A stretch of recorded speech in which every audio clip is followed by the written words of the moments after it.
Good evening, and thank you for joining in for another episode of We Are Atheists. We Are Atheists is a show that allows theists and atheists the opportunity to call and discuss any number of issues with atheists and humanists and free thinkers from the Fort Wayne area. My name is Caleb Sitman, and I am joined today by Karen Mizner. Mizner. I'm sorry? Mizner. Mizner. Oh, I'm sorry. I think That's that okay. might be the first time I've said your name out loud to you, honestly. Sorry, Karen Mizner, I apologize. She's the president of FreeThought Fort Wayne Incorporated, and today that's going to be the topic of the conversation. We're going to talk a lot about FreeThought Fort Wayne Incorporated, what FreeThought Incorporated is, but we're also going to talk about Karen Mizner, her roles and responsibilities, and just her as a person in general. So, how you doing? Doing pretty good today? Great. Glad to be here. Yeah? Thanks for having me. Oh, no, thank you for coming on. It's great to have members of the group, of the community come together and do things like this. It's one of the reasons why I became an activist, and this sort of networking goes a long way. So we'll go ahead and get the ball rolling. I have a couple of questions here for you. But before we begin by touching on FreeThought Fort Wayne and what your roles and responsibilities for FreeThought Fort Wayne Incorporated are, I'd actually like to talk about your prior activist as well as your political activities. So what are some of the political and activist activities that you've been involved with historically? I wasn't for a long, long time, but in the last 15 years, I've become increasingly involved.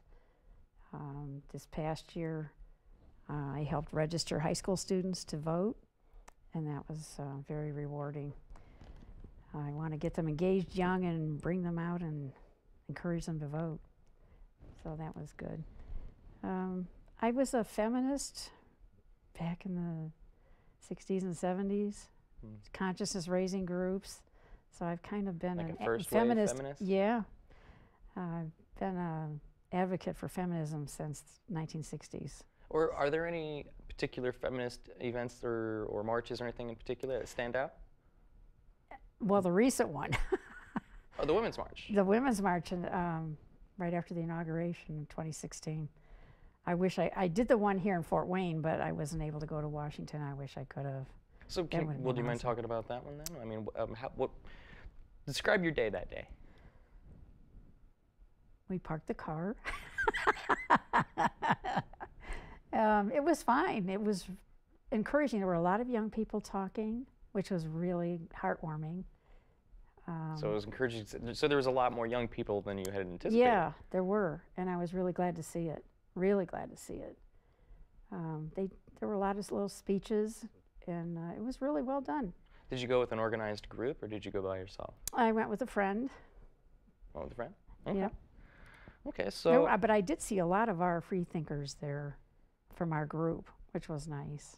Oh yes, well that's one of the benefits and perks of being a FreeThought Fort Wayne member, where a lot of these people are activists and they're active in the community. That's right. So if you're at an event like that, you'll probably bump into one or two of us, I'm sure. True. So along these lines, I also wanted to ask what it is, excuse me, that drives you to be an activist. What compels you? I want to make the world a better place, and anything I can do to contribute to that. Because God told you to do this, right? This is for God's greater glory? No. No? Weird. No. Because it's good for your fellow man? Yeah, you just have an energy, you just have a drive. I'm an atheist, but I'm also a humanist. And anything I can do to make the world a better place makes me feel better and helps the world. And that's the best it can be. That's the best outcome I could hope for. Absolutely. So at least trying to make a difference. Yeah, sorry. I was obviously trying to push the point that you don't need God to even want to do these things in the first place.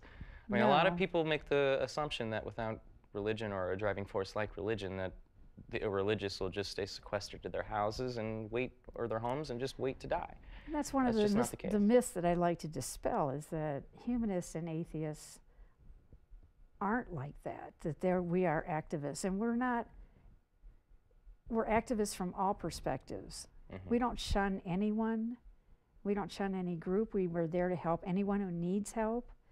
So we are trying to overcome the negative ideas that people have about what atheists are.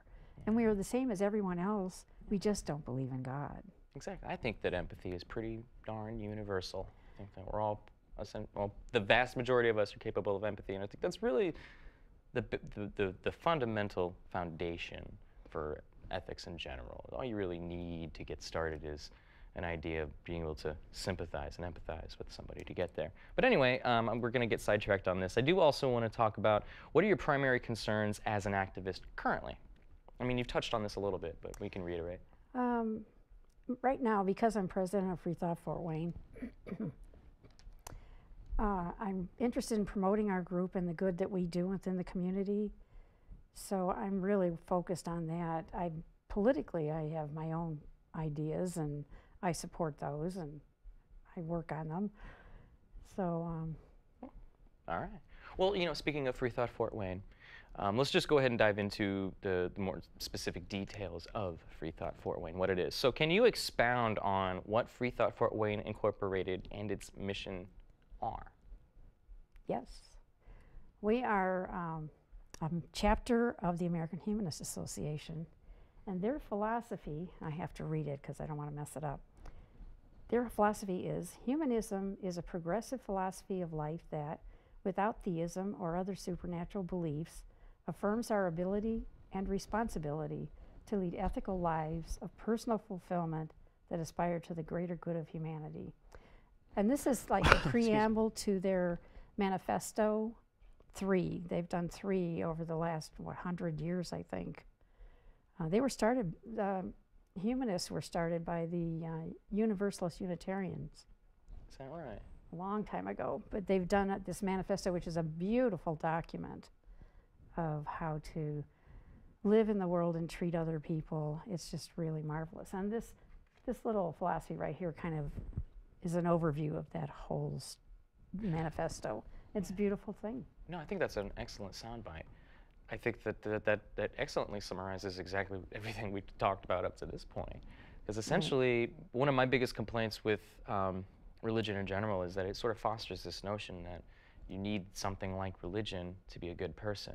And so there's a negative connotation that's cast upon everybody that is secular or atheist-minded. And that's why I think that it's good to promote things like FreeThought Fort Wayne Incorporated, to promote humanism, to promote free thought. These are driving forces which are, as far as I can tell, can only improve the world around us. I've yet to see a case where humanism has caused some greater harm to its community. I haven't seen it. It's because our only agenda is to help people. Mm-hmm. Yes, exactly. And we're not selective about that. We help whoever needs help. That's an excellent way to put that. So, excuse me. On this note, let's talk about the history of FreeThought Fort Wayne Incorporated, if you don't mind. I understand that the history is a bit nebulous. There haven't been great records kept of how the organization came to be, but I'll ask the question anyway for our audience's sake. To the best of your knowledge, how is it that FreeThought Fort Wayne came to be in the first place? We were started by a woman who had an assignment in a college class, and she took the ball and ran with it as an atheist herself. She started FreeThought Fort Wayne along with a couple of others, smaller groups that had been around. So she took that and created FreeThought Fort Wayne and made us a chapter of the American Humanist Association. As support, they back us up and support us and give us supplies and help when we need it. And they offer a lot of training programs and things like that. So she started it, I think, in October or November of 2014. And I joined in 2015. I was drawn out by a notice in the paper for a free lecture on evolution by an IPFW, at the time, IPFW professor. And I signed up the first day. Right at that lecture, I'm like, this is perfect. It was a free lecture. It was of interest to me. It was intellectually stimulating. I was in. Tickled to death. Excuse me. So okay. So since then, we've been in 4 years. Well, 14. Yeah, three plus years that we've been in existence. We have about 45 paid members. And we keep growing our organization with the kinds of things that we offer, like this TV show, which I think is wonderful. It was your idea. Well, to be fair, I think I have to give the credit to the initial push to John Loftus, he really motivated me to push to get this done. It was quite the project to get started, I will admit. Just trying to figure out what it would take to get started was quite a mission. And we are so lucky that we have the library here to support this. This is really fortunate. And on that note, I want to thank everybody at Public Access for allowing us the opportunity to use this facility. And also for everybody's hard work and diligence and dedication. Everybody that works with us are volunteers, and that that also essentially includes the public access folks as well. For example, our audio guy right there, Robert, he's volunteer. He comes in because I asked him to, and he said, yes, I'll be there to help support the show. So you have to give the people credit when it's owed. And it's impressive. Our co-producer, Jack, he's right there, volunteer. Everybody here. So that's actually one of the challenges that we face as groups like this, is finding volunteers. That's probably the most difficult part. But I digress, because I don't want to talk about the challenges of We Are Atheists just yet. I'd actually like to focus on FreeThought Fort Wayne if we could. So, based on your understanding of the history of FreeThought Fort Wayne Incorporated, would you say that our goals and our original purpose have remained consistent, or would you suggest that they've actually evolved over the years?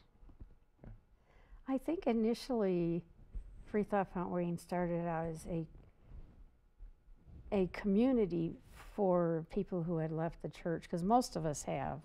Very few of us were, I would say, lucky enough to have been born into an atheist family.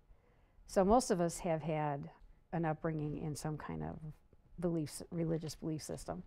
So it was a way of getting back that sense of community that a church offers or a synagogue offers. They did activist things. They had lectures and picnics and things like that. But we've expanded our outreach more. So like with this TV show, which I think is wonderful, we've had 2 radio shows going for a long time. They're now podcasts that are available on our website. We've also done... Our website being? FreeThoughtFW.org. FreeThoughtFW.org. I'm sorry. Continue. Thank you. What was I saying? So we had the 2 radio shows, both of which can be found on our website. Right. And we've also done free gift bags of necessities for the homeless. We've done haircuts for the homeless.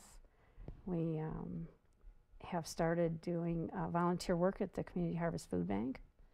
So a group of us will go down on a Saturday. In fact, our next one's coming up next Saturday, November 10th. We work from 8:30 to 11:30. And last time we handed out food to 654 families in need. That's impressive. And it's a steady stream of people, and you go home feeling good that you've done something to help people who need help, but you also go home thinking you're thankful for what you have, whatever it is, because they're really struggling and they're so grateful. And it's a really nice feeling. And we also we have an ongoing food drive, so we collect non-perishables. When we hand out food, we're handing out perishables, but when we go there, we take our non-perishables. We usually take about 35 pounds of food, canned goods, 4 times a year. One of the things that really impressed me when I first joined and I realized just how active you guys were with your humanitarian aid and works, I remember going to one of your Sunday meetups, which, by the way, the Sunday meetups occur every Sunday. Every Sunday. Every Sunday from 11 until 1, I do believe, at the Old Crown Coffee House. It's very near IPFW. Any and everybody is welcome. We have a sign up at the table that'll say FreeThought Fort Wayne, and it'll have our or the FreeThought Fort Wayne logo on it, which is a blue Indiana with the humanist man in the middle, or person, humanist. Happy humanist, excuse me. But yeah, so from 11 to 1 on those, and I remember everybody on this particular occasion brought in a ton of plastic bags, just regular old bags that you get at Walmart or whatever.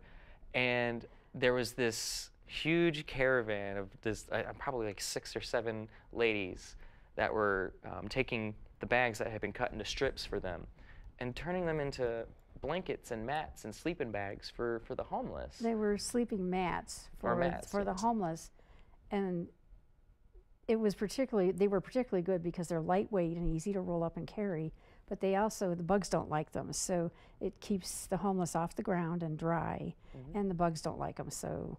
Yeah, and this was the first time I'd ever seen something like that. Now, I'd been involved with you know, some of the churches that I participated in the past with some of their work and their outreach and things like that. And I'm not trying to compare apples and oranges here. I'm just saying that I was impressed that we had people in their spare time literally knitting together blankets out of bags for the homeless people just out of the goodness of their hearts. Yeah, I had to learn how to knit. Oh, so you helped as well? It was crocheting. Oh, so they were crocheting. Sorry. Yeah, but I still had to learn how to do it. Because she hates when I get those things confused. I'll kind of poke fun at her that she's going to be one of those little old ladies in a rocking chair. She's like, no, I'm going to be crocheting in that rocking chair. Learn the difference. So anyway, okay, so we answered that one already. So on this note, because again, I wanted to be a member. Well, actually, I haven't gotten there. I'll sort of backtrack. I kind of got ahead of myself a bit. I'm sorry. I was just talking about how impressive that was, and you were sort of talking about the sort of demographic that tend to be attracted to FreeThought Fort Wayne, those who used to be in churches and were looking for community. I had said before the show, and I've said on the show a couple of times already, I think, that was one of the driving forces for me. I really wanted a sense of community. At the time, I was especially lonely, but just be able to talk to people about any and everything, unabashed, without having to worry about hurting feelings or watch what you say because you don't want to be offensive. You know what I mean? Like just to have that sense of community. And I hadn't honestly had the opportunity to join a community like this since I was involved in things like youth programs. And if I had, well, maybe I had the opportunity, didn't know it, but this was the first one to really stand out to me. And I want to, before I continue, I do want to say that I want to thank you, by the way, for being the president. That's quite a responsibility, and that's a lot. So my pleasure. You've earned a big thank you from every one of us, for sure. I know what you're talking about, having that sense of community and that ability to talk with like-minded people. Yes. We all tend to gravitate towards people who think similarly to what we do.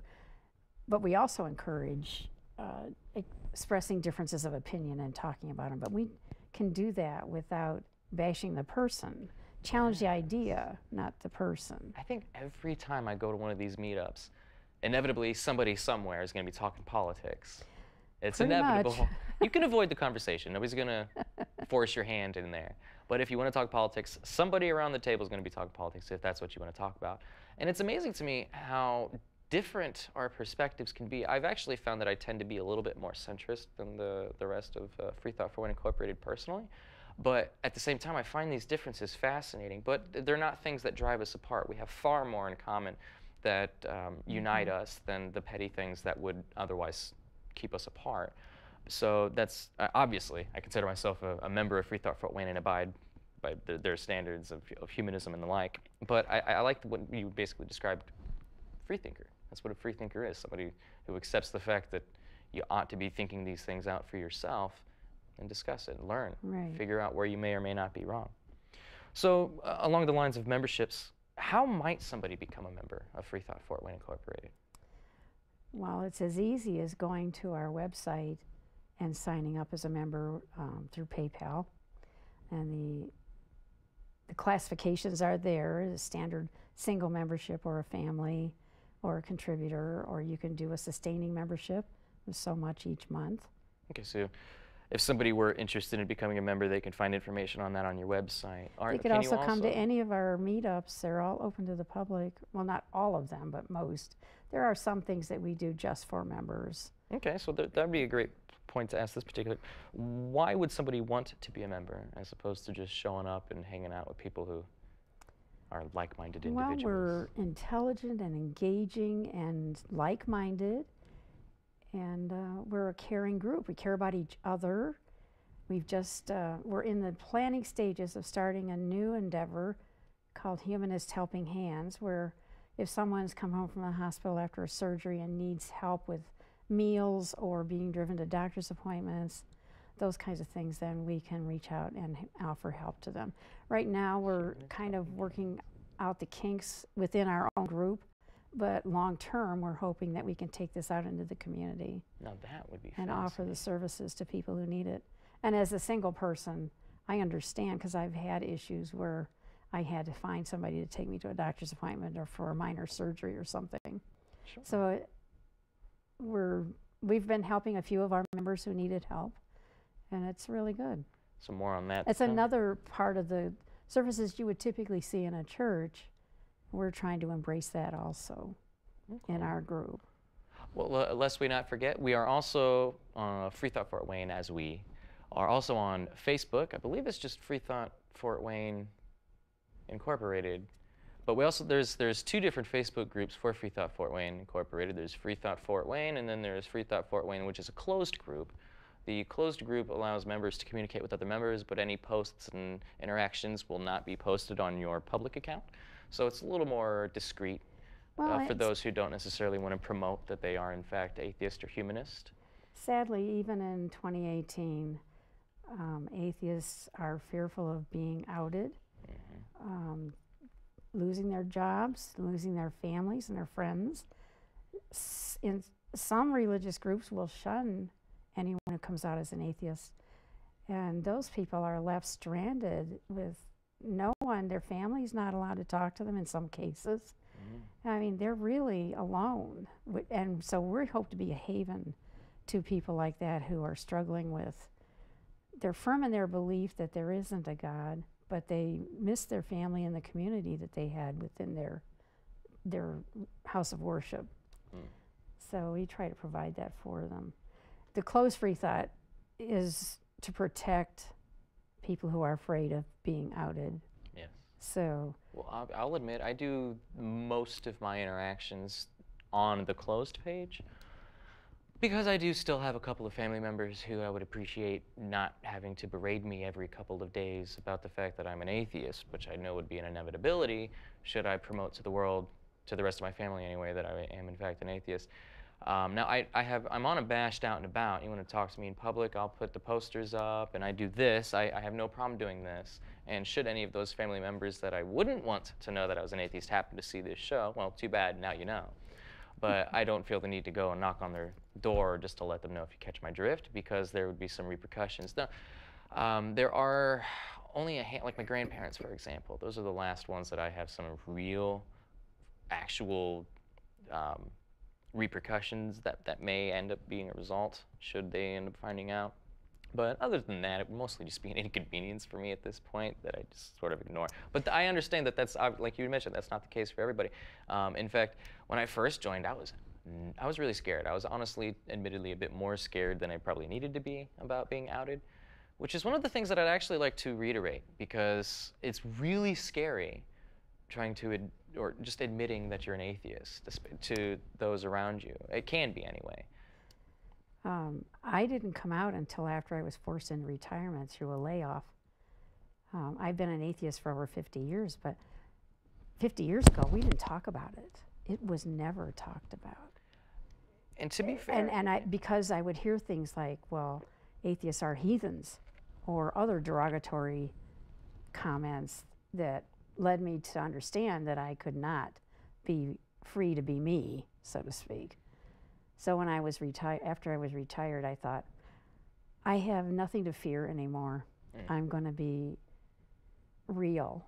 And it really gave me an insight into what it's like to be in the closet as a gay person, where you can't ever be yourself and you're afraid that you're going to slip up and people are going to find out and you're going to have to pay the repercussions, like you said. Yeah. Personally, I think atheism is probably going to be the last group out of the closet. Gays are now free in some instances. At least politically, they're now recognized as equal to any other American citizen, which is a wonderful step forward. But atheists are still fearful of being outed. Well, as you mentioned, that's one of the things I try to promote as president of FreeThought Fort Wayne, is that we are good people who do good things because it's the right thing to do, not because we believe in God and want to curry favor with God, or we're scared to death of hell. We do it because we see a need and we want to address it. Mm-hmm. And that's the best that we can do. You know, speaking of, I don't want to hover here, or linger here rather, for too long on this particular topic because I'm about to go on a slight tangent here. But I've gotten into quite a few conversations, you can call them debates if you like, arguments with theists, and one of the biggest concerns that theists have is trying to come up with a valid way to create a system of ethics. And in their mind, if it's not like objectively tethered to reality in some way, in that like this ethics ontology, this morality rather, ontologically exists in some way, then it's not a valid form of morality and ethics. And one thing that I would like to suggest is that for people who are kind of hung up on this point, because this is a very difficult place to get, it's a very difficult bridge to cross, is you could sort of just take out the middleman altogether. Let's ignore all the things that we both admit we can't show to be the case. Okay, we both admit that even if morality is objective in some real sense, you know, we can't agree on the fact that you can show this to be the case. So let's talk about the things that we can agree on, that we can, that actually matter, the things that affect us. Okay, so which is essentially situational ethics. That's essentially the only thing that really, really matters when it comes down to it. How you act in the world is basically going to come down to how you believe you ought to react based on that situation. Regardless of who you are, that's going to be the case. Nobody defaults to, okay, if morality is objective, so what should I do in this situation? Nobody really falls back to those mechanisms.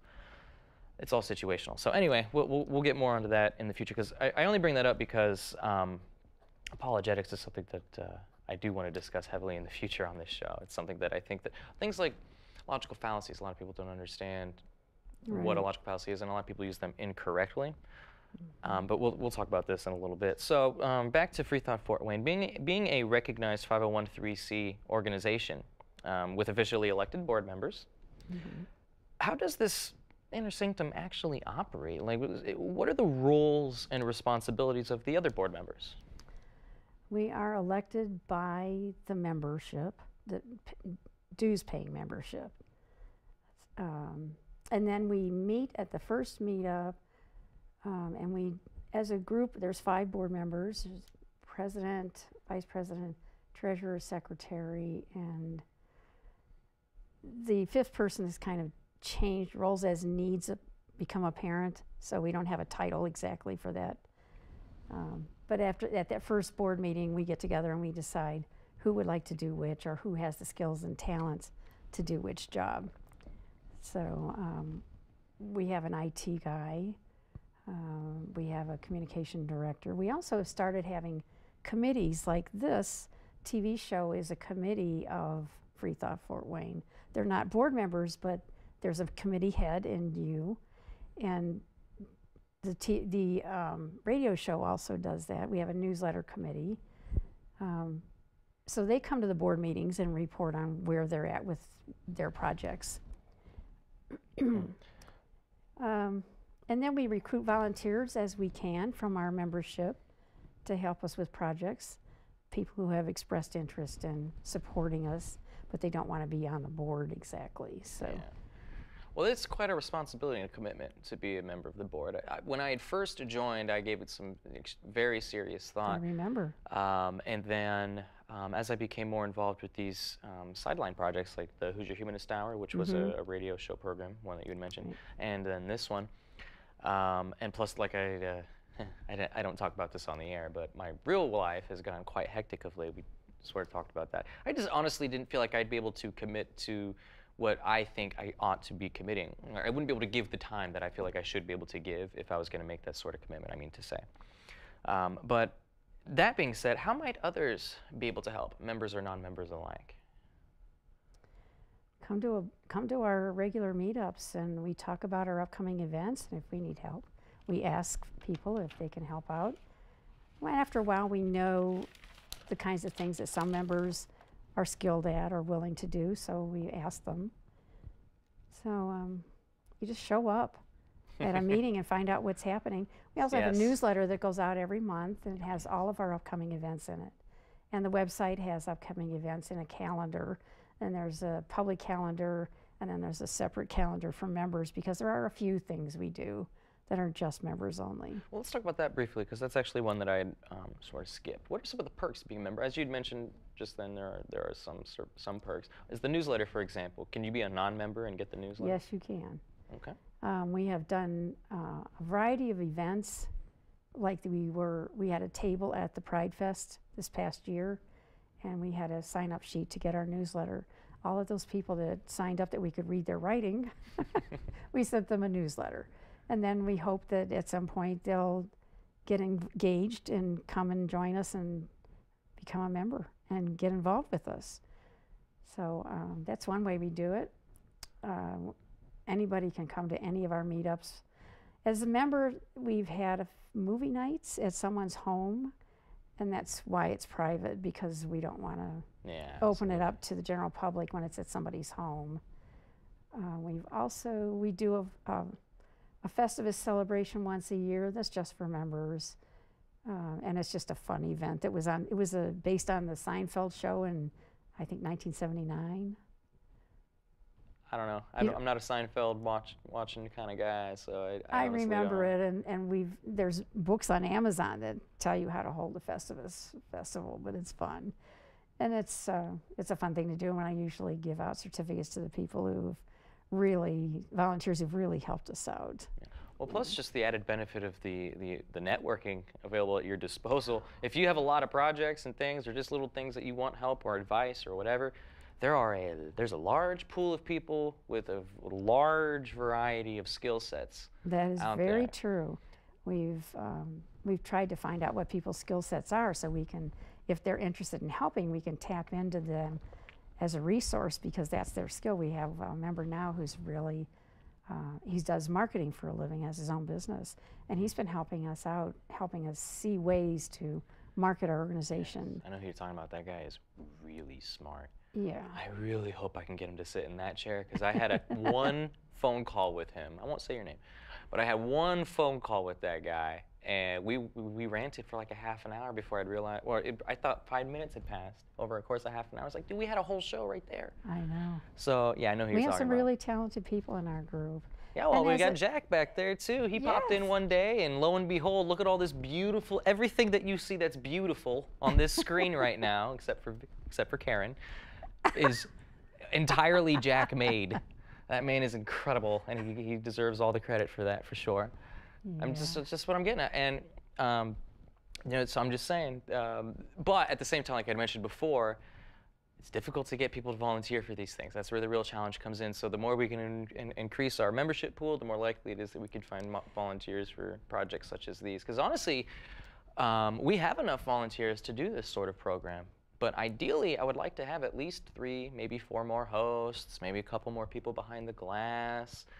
I'd like to have a couple more people to help us with our social media accounts and things like that. I mean, it'd be really great if I could get together a group like that.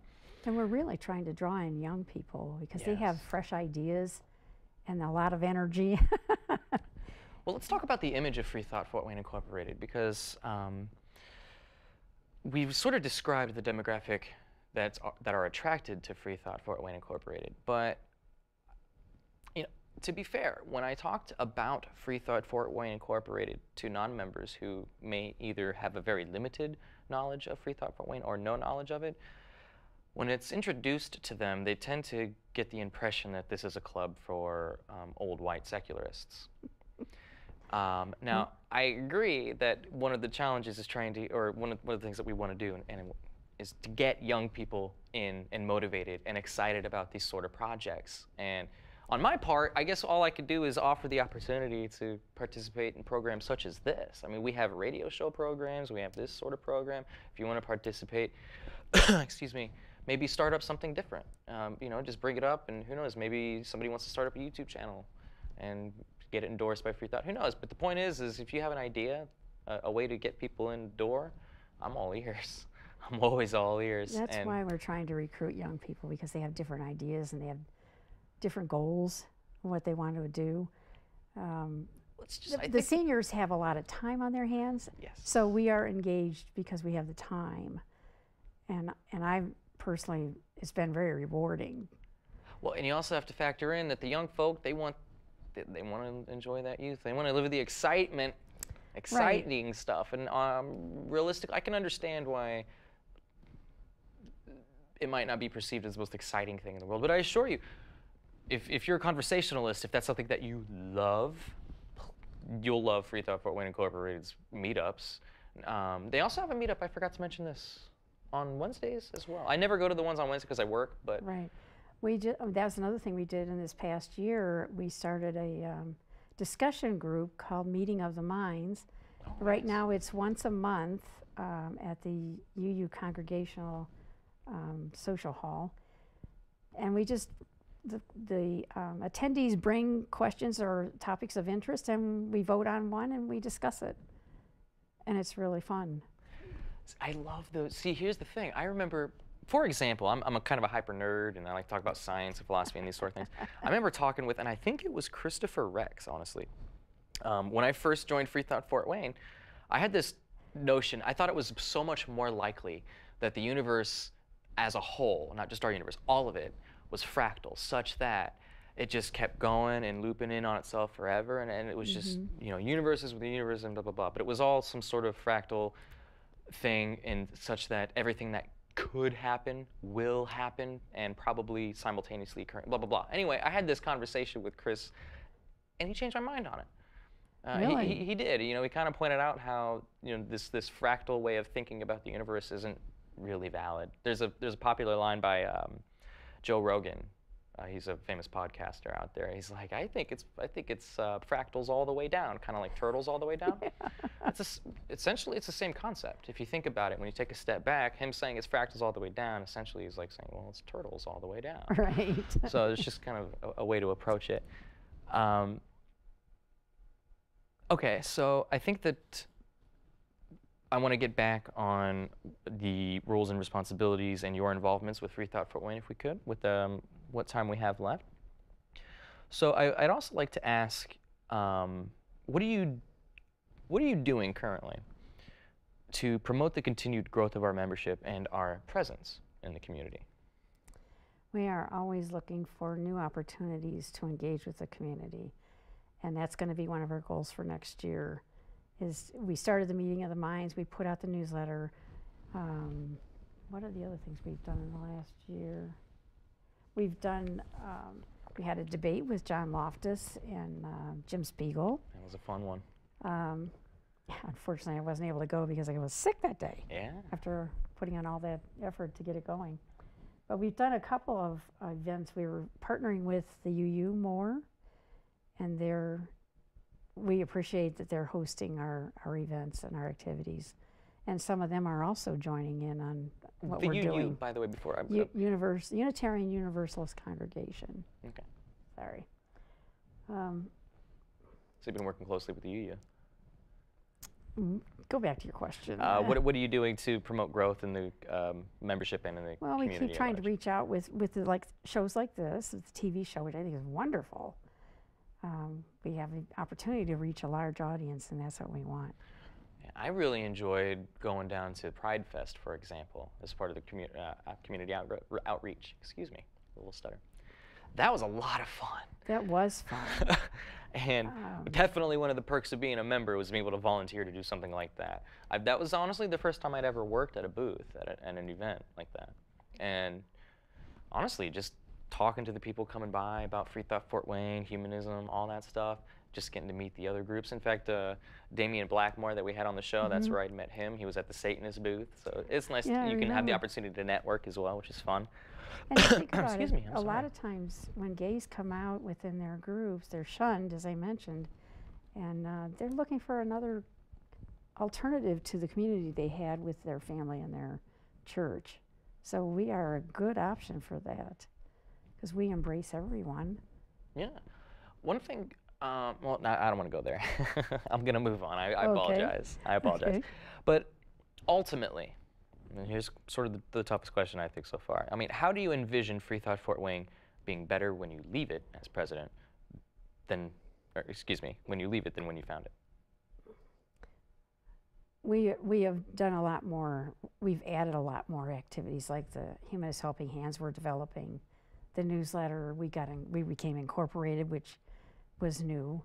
What else have we done? Trying to remember here.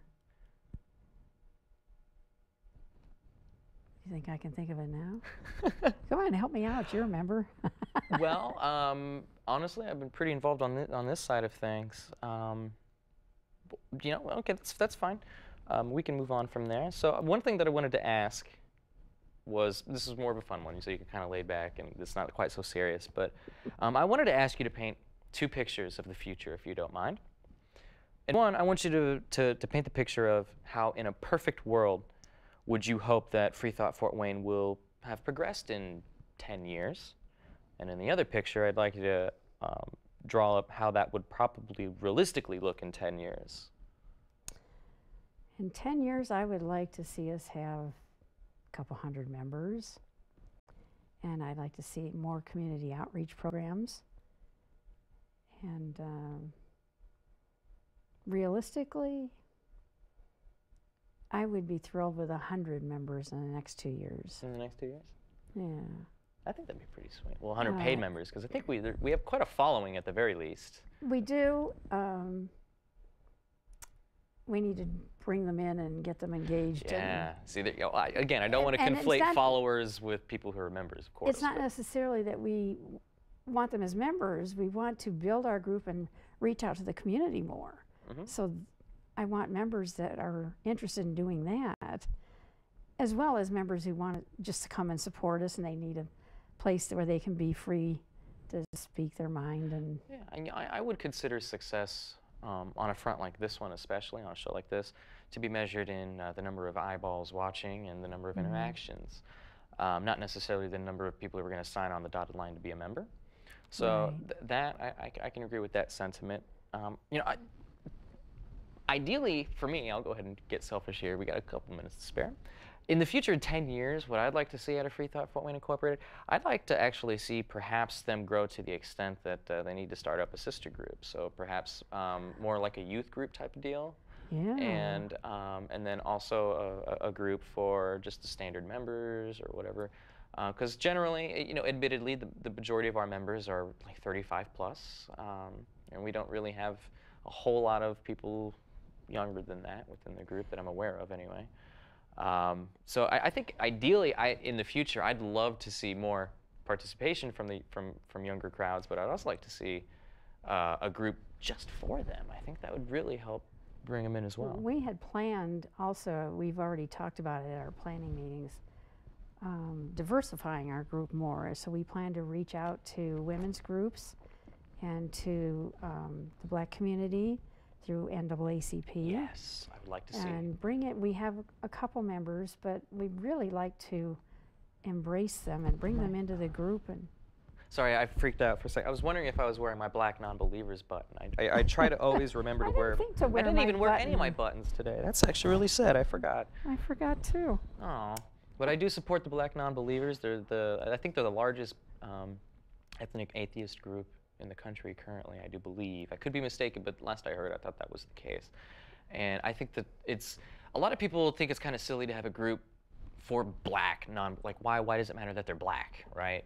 But I think that it's important to highlight the fact that people who are, well, not white make up the minority of the minority. They're very few, for whatever reason, African American people being represented in humanist groups such as ourselves. And I used to be on a former job when I was in Florida.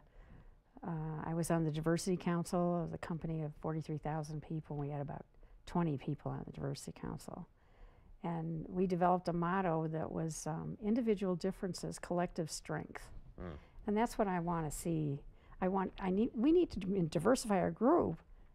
Well, it encourages them. See, that's sort of what I was building up to, poorly, I'll add, is that it doesn't necessarily entice that type of demographic to join our group just because we might have similar modes of thought. But if they might be more passionate about the fact that this is a group specifically tailored for them, as opposed to more broadly speaking, just humanists in general. Because as again, if they were to walk into one of our meetings, they'd see that they were the outlier there. True. I might feel a bit uneasy. Now, I'm not saying that they should. In fact, I hope that isn't the case. I'm just saying this is why these sort of groups exist in the first place. It gives them even more reason to feel more comfortable. It eliminates reasons and excuses to feel uncomfortable at the onset.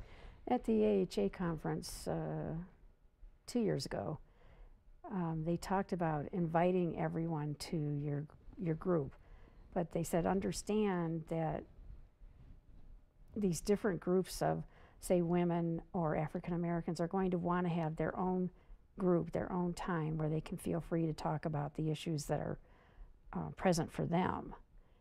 And I understand as a feminist, back in the day when I was in consciousness raising groups, men weren't allowed because women needed to get together to talk about their experiences as women and not have anyone say, well, yes, but. They wanted to be free to just lay it out there as they saw it and as they experienced it. And they're saying it's the same for these other groups, LGBTQ or women's groups or Black Americans, African Americans. They need their own time away to do their thing.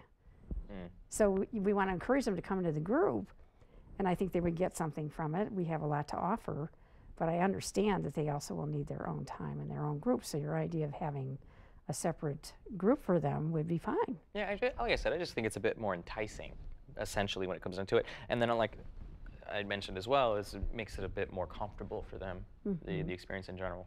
So I was told not to do this, but I kind of have to commit now. We're running pretty low on time. Okay.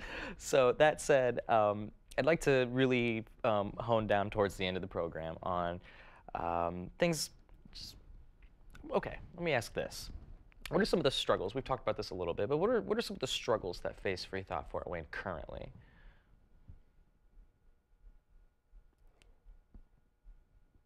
We want more members. Yeah. Basically, we want to grow our group. Like I said, we want to be able to reach out to the community more, but that takes people. Well, have we had any issues with, say, some things like discrimination, for example? Have we had any issues with favoritism or anything like that? I'm just sheer curiosity. I honestly don't know. No. Well, sometimes our group, because most of the members of our group are atheists, but we have agnostics and we have pantheists, we have a Baha'i. Sometimes we can talk as atheists talk, that there is no God, and we're pretty firm in that. So it could be, I suppose it could be offending or off-putting? Off-putting, thank you. Off-putting to someone who's like on the fence. Oh, I see. So when a new member comes in, we try to really engage with them and get to know them a little bit and make them feel that they're important to the group, and they are, and we want to get to know them. But most of them come in and they want to tell their story. They want to tell how they got there. And I'm interested in that. I want to know what was your process? Because nobody becomes an atheist overnight. Yeah, free idea for any member of the group. Maybe you could get together and chronicle all the different stories of people that walk through the FreeThought Fort Wayne door. Gosh, right? Just tell that story. That would be a book. Yeah, make a podcast out of it. Tell us your story. Let's talk about your deconversion. Let's talk about how you got to where you are now. I think there's an audience for that. I don't necessarily want to do that on this particular show per se. I will every once in a while. I've talked about that with every guest that I've had on the show. How'd you get here? But we just go straight from A to B to C. We don't really linger, make the whole show about their deconversion. But I do think there's an audience for that because it's fascinating. I find it fascinating. There's a huge audience for conversion stories within theology, for sure. I remember going to church and one of, what do they call them? Testimonies, I think, is the language that they use. And so people come up and give their testimony and how they found Jesus. And it's so inspirational to the rest of the audience that you'll even see people crying a lot of times. It's these stories, we can really connect. So in other words, again, opportunity for somebody out there in our group, just food for thought. I think it'd be a good idea. Actually, this past summer, there was a new event here at the library called the Human Book. And you could go in and make right there, they would schedule an appointment for you to meet with someone we met with someone who had just come out as a gay person in his church. And he talked about his story. So I would really like to be in that group next year and talk about my coming out as an atheist. Yeah. Well, I think that those are just life stories in general. They're just fascinating. I think these are the things that people really relate to. The anecdotes are really powerful for people. That's why anecdotal stories tend to be so persuasive as well. It's one of the most difficult things to fight in, well, I guess my crusade of counter-apologetics, I suppose, if that's how you want to think about it. But fighting these anecdotal stories, there's a very popular apologist out there who's gone up against the likes of people like Matt Dillahunty, who will still tout how he's got these anecdotal stories of people who he knows personally that have seen trash cans fly across the room, seen pictures floating across the room, like poltergeist activity to the extreme, to try and promote the idea, to plant the seed that you can't just assume there is no supernatural outright, that we have good reason, in fact, to think that the supernatural exists. Look, I mean, these people over here saw a trash can fly across the room, so surely ghosts exist. So what I'm getting at is everybody can kind of relate to these stories, and they hit us deep, these personal stories. Everybody has that story where they felt creepy alone in a room somewhere. They heard a noise, or they might have seen something move that shouldn't have moved. Everybody's got one or two of those. So you can really relate. It's the personal interaction, which really, that's what I really strive for on this show as well.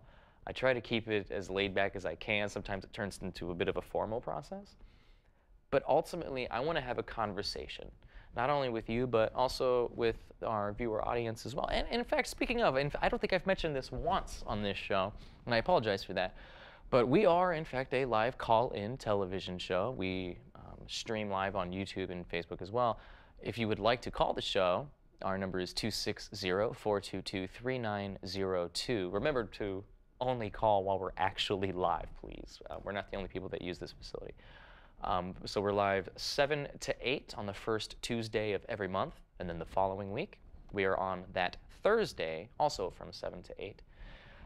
Again, if you want to call, 260-422-3902. We'll take a call from absolutely anybody. But we'll also take your questions, comments, concerns at our email. We are atheiststv@gmail.com. We are atheiststv@gmail.com. There was also an email address for FreeThought Fort Wayne Incorporated that I don't think we've mentioned yet. If you wanted to ask or inquire, comments, concerns, whatever, to FreeThought Fort Wayne Incorporated, you can reach them at FortWayneAHA@gmail.com. FortWayneAHA@gmail.com. Yep. Okay.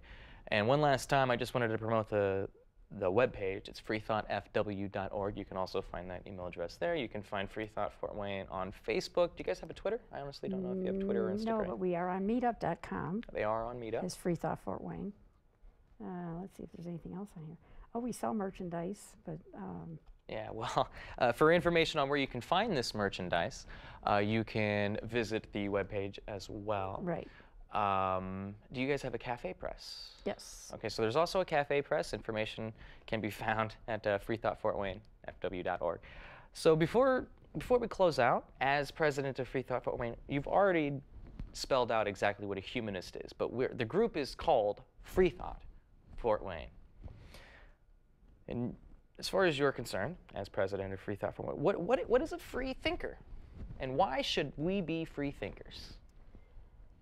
Free thinkers, I like to think of them as thinking outside the box. They look past dogma or indoctrination, and they examine everything and do their best due diligence to learn everything they can about it.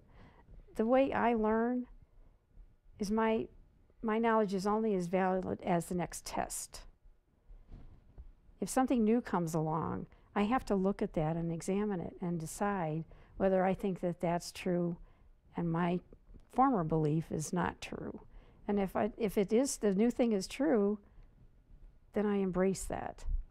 And I think that's the essence of what a free thinker is examining what comes your way in forms of knowledge and making a decision, an informed decision, whether you're going to stick with the old idea or whether you think the new one is valid, and then you must embrace that one. Very good. See, I don't think that I have anything to add to that. I think that was very well spelled out. So thank you for that.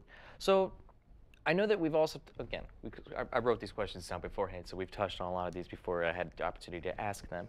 But specifically, who can and cannot join FreeThought? Are there any stipulations as to who can or cannot join FreeThought Fort Wayne Incorporated as a member, just a regular paid member? We don't have any restrictions. Say. Anyone can join. That's it. Anyone can join. Simple as that. I mean, we have even children of, well, they don't. Family memberships include children under 18. So we've had children come to our events and our meetups even. Okay. So anyone can join. We welcome everyone. And I hope that any and everybody would, and at least, if not join, check us out on Facebook at the very least. FreeThought Fort Wayne Incorporated on Facebook. There's lots of information out there. There's posts and memes and everything. As always, we are excuse me. Wow, that was a stuttering mess. We Are Atheists also has a Facebook page that you could check out. There's a open group and a closed group for that as well that essentially operate the same way that FreeThought Fort Wayne's does, but it's more tailored towards atheists in particular, whereas FreeThought Fort Wayne Incorporated is tailored for the humanists. There's a subtle distinction there because, as I mentioned before, you don't have to be an atheist to be a humanist. But ideally, if you're going to be a humanist, you should probably at least be more secular than not. We'll put it that way. That's a good way to put it. Yes. So on that note, I don't think that I have any other news or announcements to add. We will be on next Thursday, oh no, I forgot the date. Next Thursday, 7 to 8. I will be discussing apologetics. I'm going to be talking about what apologetics are and some of the common misconceptions. And some of the more common arguments that you'll face, because realistically, there's only a handful of arguments that you're going to come across that people take seriously, especially if you're talking to fundamentalists, if you're talking to literalists.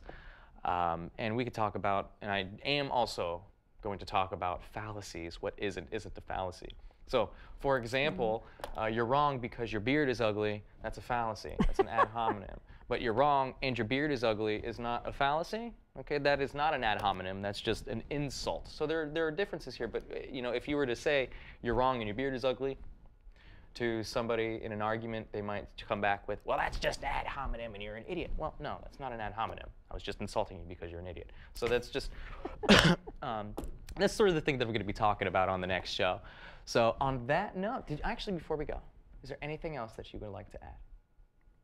Have a great evening. Have a great evening. As always, we are atheists, and we'll see you next time.